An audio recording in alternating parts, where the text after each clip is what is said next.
Bom, gente, primeiramente quero dizer que sou muito abençoado, né, por ter essa oportunidade de estar ministrando a palavra, né? Quando, quando o reverendo me mandou mensagem ontem. Bom, mas me senti muito honrado, muito grato a Deus, né, pela oportunidade de compartilhar algo de Deus para vocês. E quando eu recebi esse convite, no meu coração não veio trazer uma palavra que as pessoas olhassem assim, falassem: Uau, meu Deus, nunca vi essa pregação na minha vida, nunca ouvi uma mensagem dessa, meu Deus, não sei o quê. Até porque eu nem saberia pregar uma mensagem nesse nível. Mas existe algo que eu amo fazer e que eu me sinto muito bem, ministrar sobre os próprios processos que eu estou passando, né? Ministrar sobre as próprios processos, ainda que eles estejam em fase inicial, ainda que eles estejam em fase de crescimento, ainda que eles estejam em fase já de finalização, né? Ministrar coisas em que eu estive presente, em que eu vivi, em que eu vivo, eu me sinto muito seguro, me sinto muito bem, porque uma coisa que eu sempre aprendi com o pastor Bud, quando eu vi as mensagens dele, tive, graças a Deus, a oportunidade de estar muitas vezes com ele, de conversar muitas vezes com ele, e uma coisa que ele sempre dizia, a gente ficava treinando, né? A gente ficava, os meninos lá, a gente jovem, acho que era eu, era Fernando Leal, era Jânio César, era Felipe, era Renan. A gente chegava, ficava pensando, como é que a gente fala com o pastor Bud para ele conversar com a gente? A gente ficava treinando, né? Aí uma vez eu cheguei e falei assim: "E aí, tudo bem, pastor? Tá tudo bem com o senhor?" Eu falei. Aí ele já lá fora: "Tá tudo bem, rapaz. Sempre tá bem." Então, aí eu chegava e falava assim: "Ei, pastor, tá tudo bem, né? Tudo perfeito, amém?" Isso, muito bom, é isso que eu gosto. E ele sempre falava assim, ele sempre dizia: pregação boa é a pregação que você prega e no final você sabe o que fazer com ela.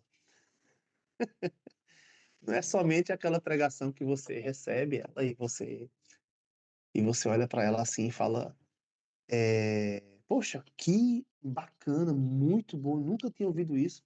Mas a gente às vezes não sabe o que fazer com ela, não sabe onde aplicar ela na nossa vida. E eu entendo que esse verbo connect, estamos conectados exatamente por isso, né? Estamos conectados para alcançar outras pessoas. Eu estou aqui falando com vocês. é, eu não estou vendo ninguém, só estou vendo foto. É isso mesmo? É isso mesmo, né? É isso mesmo, né? Digo só, pode ser eu aqui que esteja vendo a página errada. Peraí. Agora eu estou vendo o Henrique. É, e a gente está aqui se conectando exatamente para que parte da minha vida possa afetar a vida de vocês, né?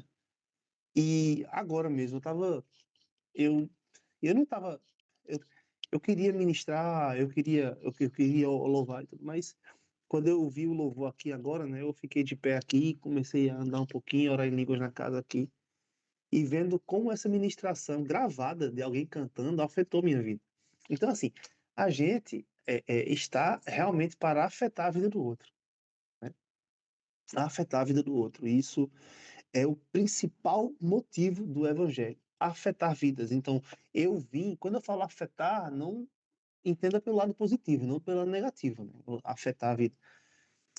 E quando a gente está para afetar a vida das pessoas, aquilo que Deus coloca em nós, aquele poder que Deus coloca na nossa vida, é algo que vai alcançar, que vai é, é, é, é, tocar a vida das pessoas, e é onde existe a essência do que nós estamos fazendo.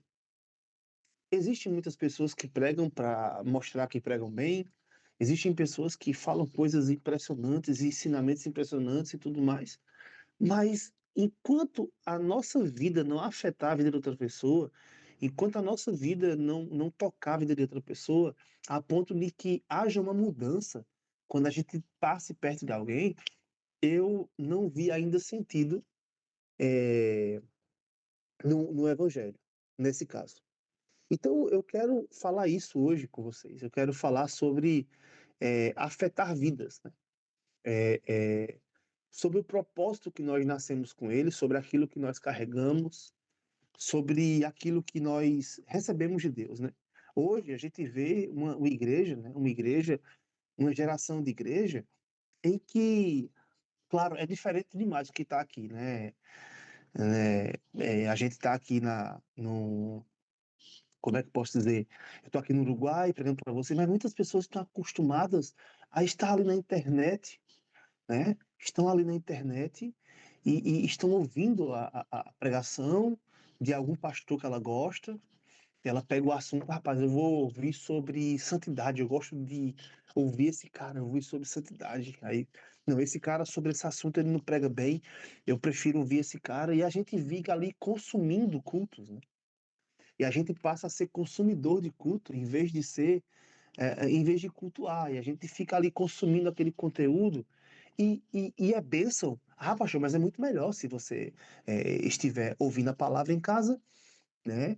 E do que estar no mundo, é melhor ouvir a palavra, só que quando a gente está somente recebendo, recebendo, recebendo, e de nós não emana nada, a gente está recebendo, está sendo transformado, mas a minha vida não está afetando ninguém. A minha vida não está alcançando ninguém. E nosso propósito, nós somos igreja exatamente para que a nossa vida possa alcançar outras pessoas. Eu sempre digo nos cultos, eu sempre falo, vocês não podem esperar que a unção venha do pastor que está pregando, do púlpito. Existem pessoas com dons ministeriais, com dons proféticos, com dons espirituais, que vão afetar a sua vida aí do seu lado. Então, nós, como corpo de Cristo, temos que estar sensíveis e entender que fomos chamados para afetar destinos. As pessoas que passam pela sua vida, elas precisam mudar a rota. Amém? As pessoas que passam perto de você, elas precisam mudar de direção. Elas precisam se encontrar com você e mudar a direção. Então aí começa a nascer a essência do seu propósito, né? Eu leio aqui em Jeremias, capítulo 1, versículo 5, que diz: Antes que eu te formasse no ventre, eu te conheci, e antes que saísses da madre, te santifiquei. As nações te dei por profeta. Jeremias 1:5. 1 Pedro 2:9 diz: Mas vós sois geração eleita, sacerdócio real, nação santa, povo adquirido para quê? Entenda o propósito do que está dizendo. Para que anuncieis as virtudes daquele que vos chamou das trevas para a sua maravilhosa luz. Então, por que eu sou geração eleita? Por que eu sou sacerdócio real? Né? Por que eu sou nação santa, povo adquirido? Para anunciar, para transformar, para mudar a rota de pessoas que passam pela minha vida. Tu sabia, Tchê, que. Eu não tinha aqui, mas. Tu sabia, Tchê, que é, é, é, é, as pessoas que passam pela tua vida, possa ser que seja a última chance delas, né? Então, é necessário aproveitar e entender por que pessoas passam pela tua vida, né? Então, e exercer esse chamado, exercer aquilo que nós somos, é essencial. Então, às vezes, a gente pensa que nós perdemos quando a gente diz não àquilo que Deus nos chamou para fazer, né? Às vezes Deus nos deu o livre-arbítrio, deu, mas existe uma vontade perfeita. Existe uma vontade perfeita. Nem tudo na nossa vida é confissão de fé. A confissão de fé, ela é boa, ela funciona, certo? Você vai declarar e vai acontecer. mas existe uma perfeita vontade que essa confissão de fé ela pode ser usada para ministrar sobre esta vontade. Eu vou ser mais claro. Sheila, ela sempre fala assim nas pregações dela. Não sei se você conhece Sheila Lacerda. Ela sempre fala assim. Ela diz: não é porque Deus te prometeu que vai acontecer naturalmente. Tu tem que gerar e confessar sobre as promessas que Deus te deu. Deus falou algo que tu vai alcançar nações, que tu vai fazer aquilo outro. Então, Deus, ele disse uma palavra, Deus falou contigo uma palavra, e tu tem que gerar e confessar sobre ela. Então, às vezes a gente pensa que as confissões são somente sobre aquilo que eu quero, que eu desejo, que eu anelo, anelo pode ser? Anelo, aquilo que eu anelo. Mas as confissões de fé também estão sobre a vontade de Deus e sobre aquilo que Deus planejou para nós, através do chamado que ele nos deu. Então, assim, para muitos, desistir, não completar a carreira, é uma escolha, é uma opção. Ah, não, não, eu escolhi não fazer isso, eu escolhi não viver assim, escolhi trabalhar aqui, que é bênção, que não está errado, e tudo mais. Mas é uma coisa que Kenneth Reagan sempre disse, sempre nos livros dele, o homem que pregou fé. Peraí, acho que eu errei alguma coisa aqui. O homem. Desculpa, gente, peraí.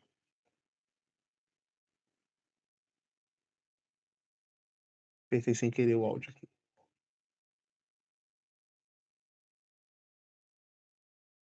Alô? Pronto, agora sim. Me escutam ainda?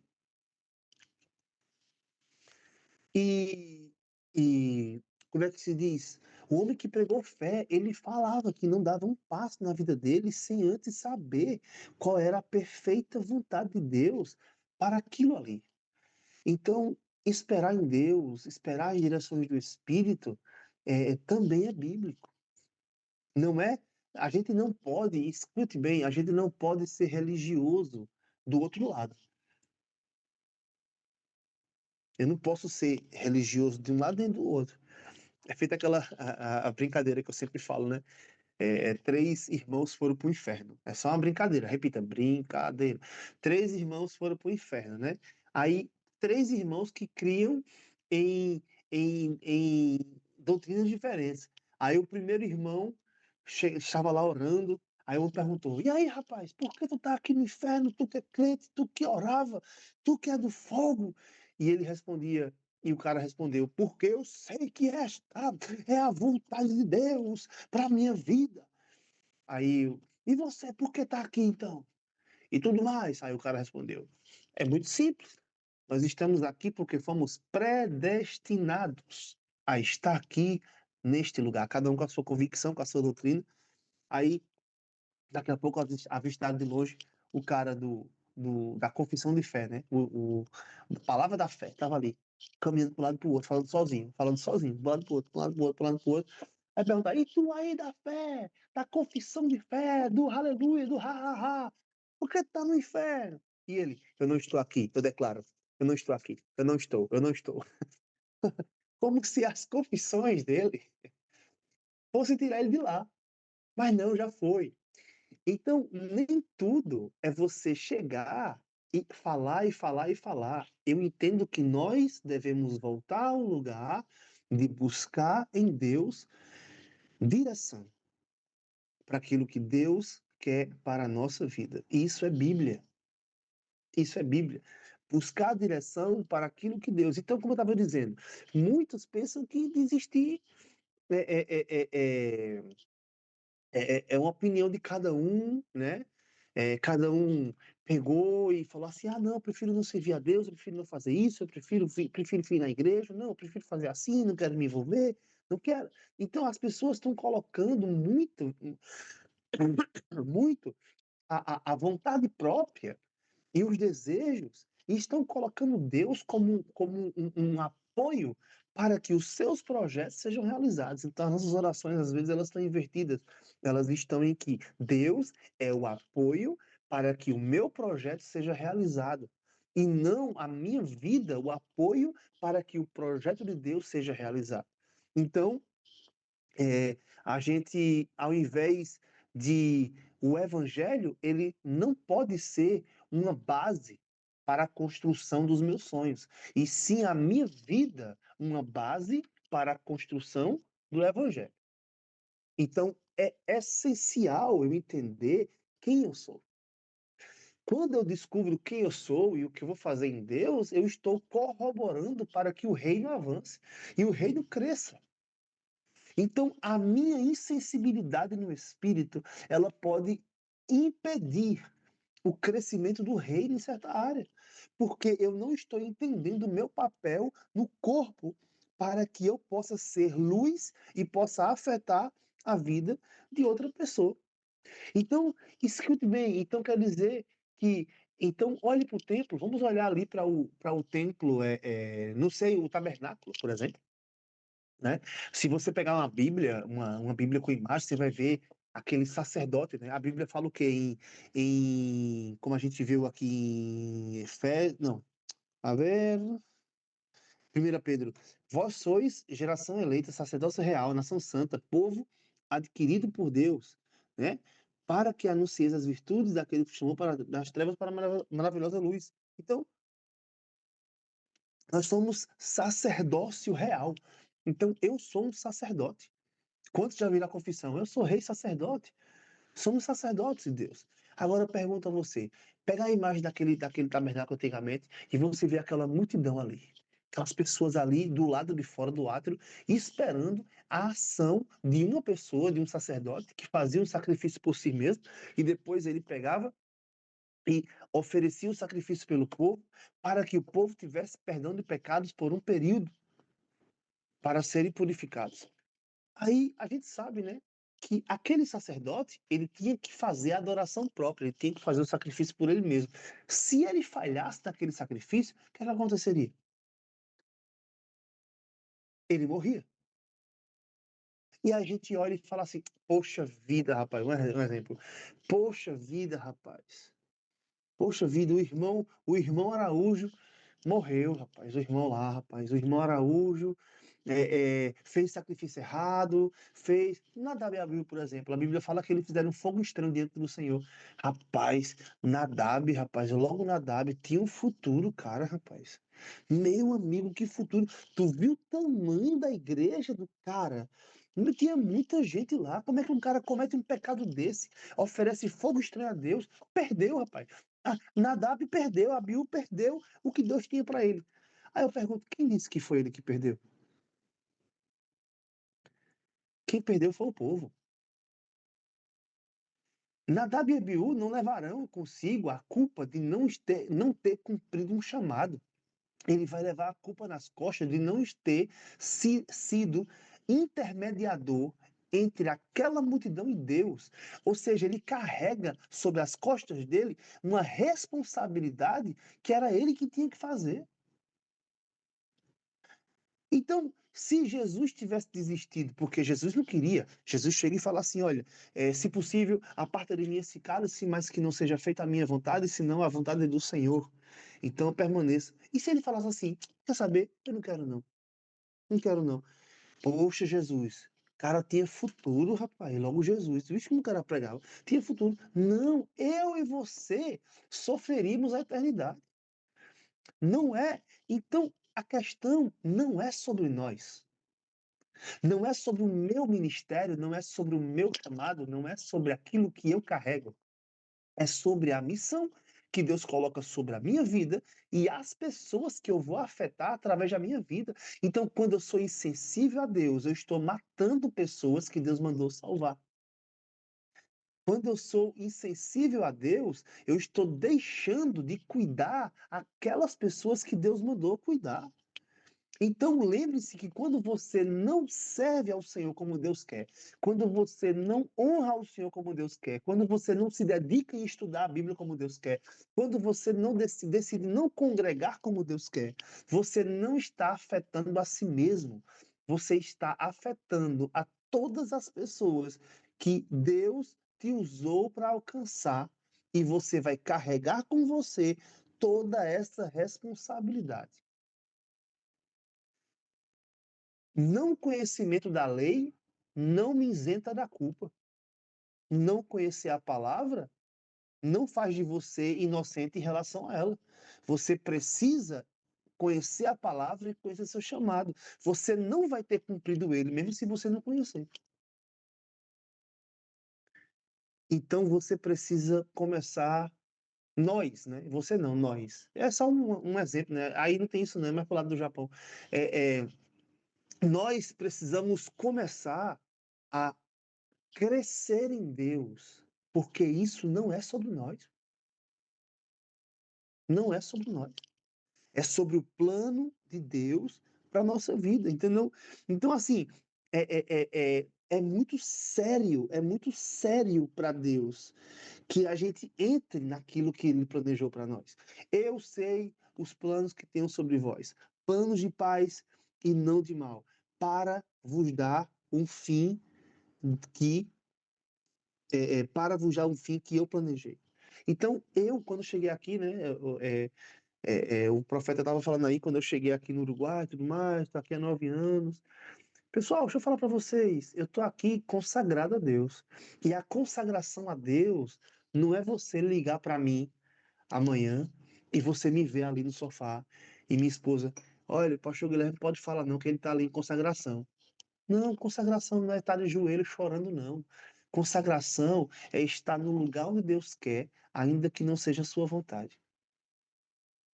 Consagração é estar fazendo aquilo que Deus disse para fazer, ainda que não seja do seu conforto. Jesus, ele fez isso. Jesus é um exemplo de consagração. Jesus, ele não pegou e falou assim, ó, oh, como é bom morrer na cruz. Meu Jesus, que eu mesmo, né? Que bênção morrer na cruz. É maravilhoso. Não, era ruim. E o fato de ser ruim para ele e bom para Deus, e aquilo servir para ele perder a vida, mas que outros ganhassem vida, isso entra no rol de consagração. Eu me separo para viver o que eu não quero, para realizar a vontade daquele que me comprou para isso. Então, Deus vai realizar teus sonhos? Vai. Buscar em primeiro lugar o reino de Deus? Eu não quero ser sensacionalista, eu não quero ser religioso. Não faça a vontade de Deus. Não viva a sua vida. Não faça mais nada. Não conquiste nada, não, gente. Pelo amor de Deus também. Não é assim que eu estou falando. Mas eu estou dizendo que a gente tem que olhar para isso. Se a gente não olhar para isso, as coisas vão se complicar. Olha, vou dizer a você, eu até posso confessar para você, eu sou um pouco medroso. Poxa, acho que eu perdi o pastor. Cadê? Foi embora?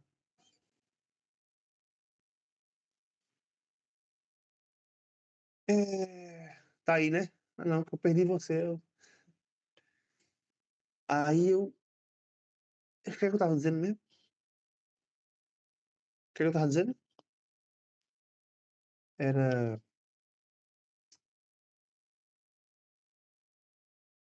O senhor estava Ninguém lembra, dizendo não. que é um pouco medroso. Isso. Eu sou um pouco medroso de dar passos às vezes, sabe? Eu tô um pouco medroso porque eu tenho muito temor em andar fora da vontade de Deus. É uma coisa que eu tenho muito. Não posso dizer medo. É medo mesmo. Eu tenho muito temor em andar fora da vontade de Deus. Né? É uma coisa que eu. Se eu estou aqui, eu sei que eu estou agradando ao Senhor. Antes de eu dar um passo e ir para outro lado, eu penso muito, sabe, José? Eu penso muito, extremamente muito, porque eu não quero sair daquilo que Deus está feliz comigo. Não importa se eu esteja triste, não importa se esteja ruim, não importa se seja pesado, mas se eu estiver no lugar em que Deus está fazendo tudo aquilo que através de mim que Ele quer fazer, eu vou ser a pessoa mais feliz da Terra. Então, repita comigo no seu coração aí, diga, desistir não é uma opção.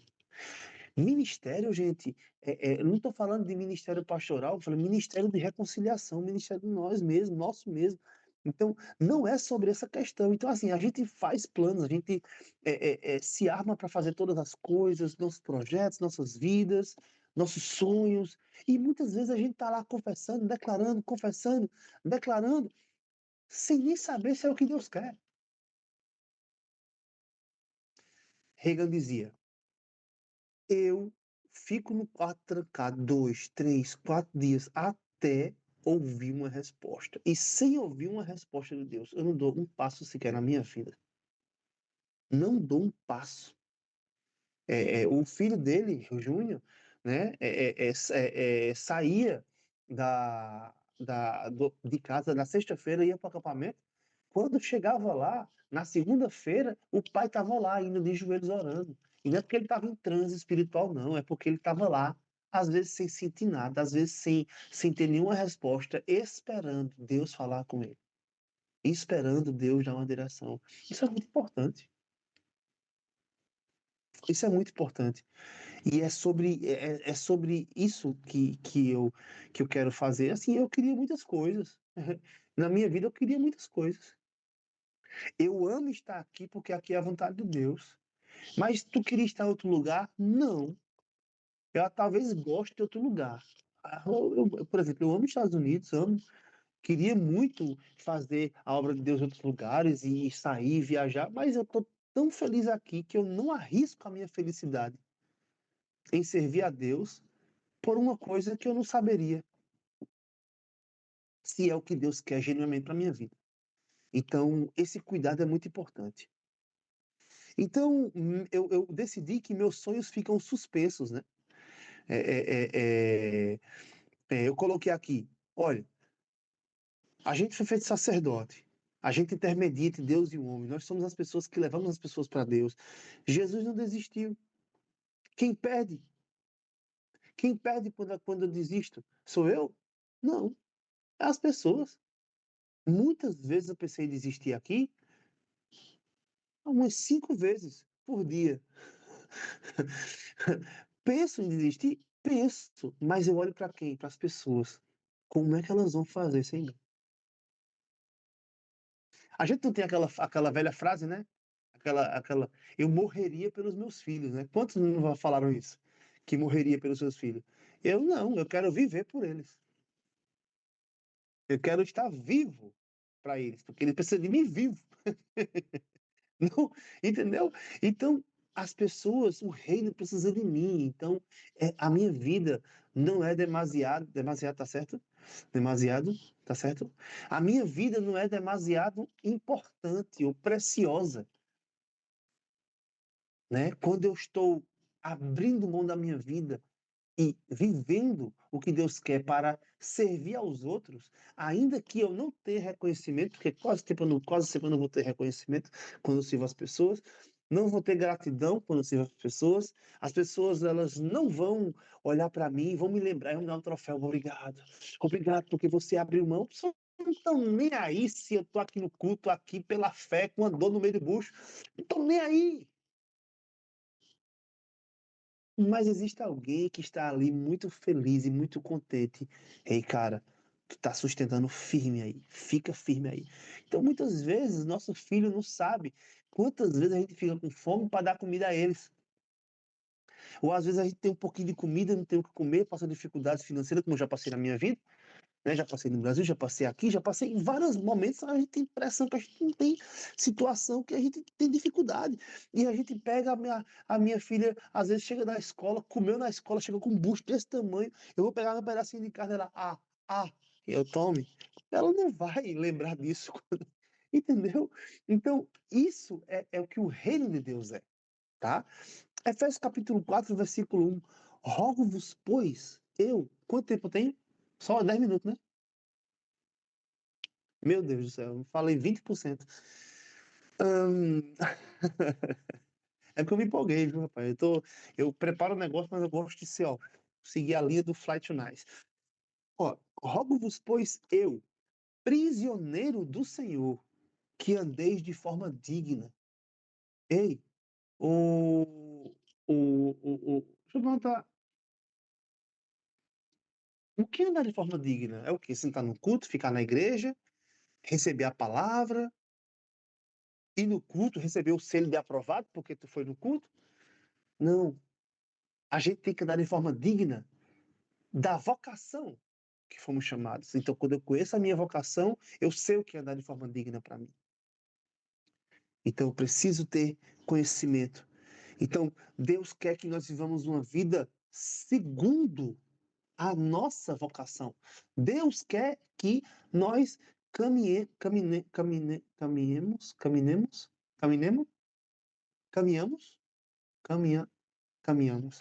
Deus quer que nós caminhamos, tá certo? Caminhamos,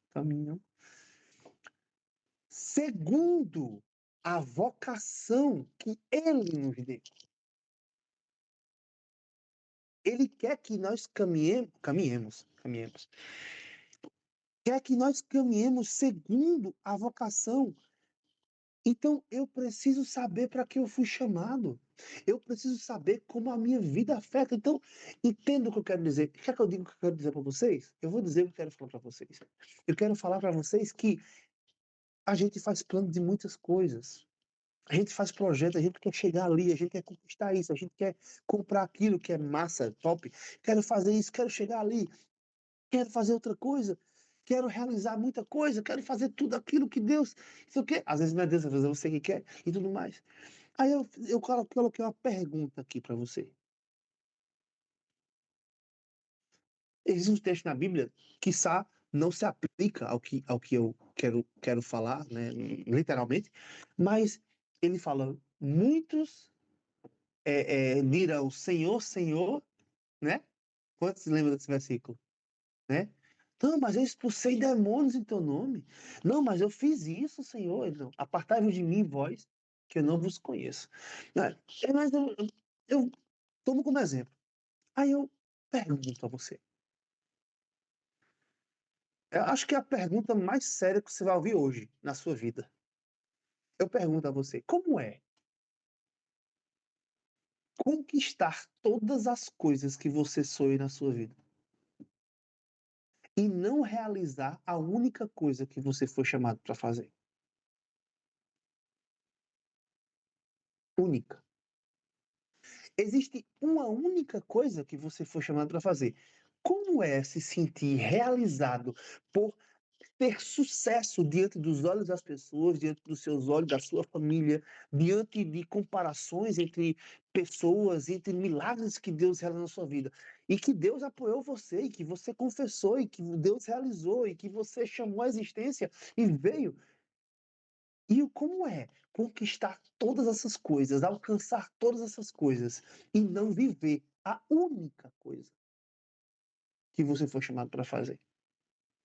É só uma pergunta para você pensar. Tudo que eu conquistei, a única coisa que Deus me chamou para fazer, eu realizei? Então, muitas pessoas estão perdidas sem entender o ambiente espiritual, sem entender aquilo que Deus quer para elas, sem perceber, estão insensíveis ao que Deus está fazendo e estamos seguindo o rumo, vivendo uma vida digna, não de acordo com a minha vocação, mas de acordo com o padrão cristão que existe aí. O que é ser cristão? É ir na igreja, é servir no departamento, é sentar, é pregar a palavra. Eu posso estar pregando para você aqui desviado, sem pecar, sem me prostituir, sem usar drogas, sem mentir, mas posso estar desviado, pregando para vocês, fora do plano e fora do propósito de Deus. Então, nós, para estarmos conectados com o plano de Deus na nossa vida, a gente precisa entender qual é esse plano. E a insensibilidade vai gerar problemas, não para a sua vida, mas para outras pessoas. Uma vez eu estava aqui no Uruguai e eu fui dar uma aula no Rema do Chile. Esse dia, rapaz, Deus falou comigo demais. Foi muito bom. Isso ter acontecido maravilhoso. Eu sempre costumava viajar, né, com a mesma roupa, assim, porque eu tenho uma agonia de tirar relógio, bota relógio, tira casaco, bota casaco, e passar no raio-x, e tira o notebook. Ai, que horrível. Não gosto daquilo. Então eu comecei a desenvolver, usar um sapato que não precisasse tirar, não sei o que e tal. Beleza. Moletom. Bom, Viajei. Aí nesse dia, rapaz, o pessoal tava lá, a polícia aérea aqui, né? Que no Brasil seria a aeronáutica, a polícia aérea uruguaia, aí tava com aquelas armas lá, com aquelas.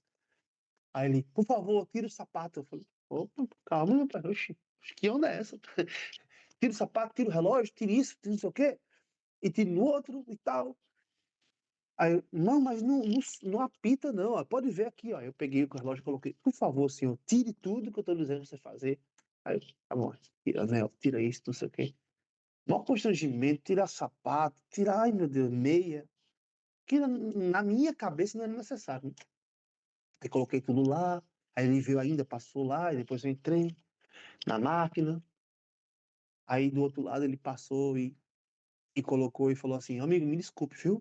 O constrangimento, desculpa aí o incômodo, é porque nós aguçamos a máquina. Ela agora está percebendo coisas que não percebia antes. Ela agora percebe mais metais e mais coisas, então pode ser que apite mais vezes. E aquilo na hora Deus falou comigo. Quantas coisas Deus está dizendo sobre o nosso projeto? Quantas coisas Deus está dizendo sobre o nosso futuro, sobre a nossa vida? E a insensibilidade me deixa cego ao ponto de entender aquilo que Deus está dizendo.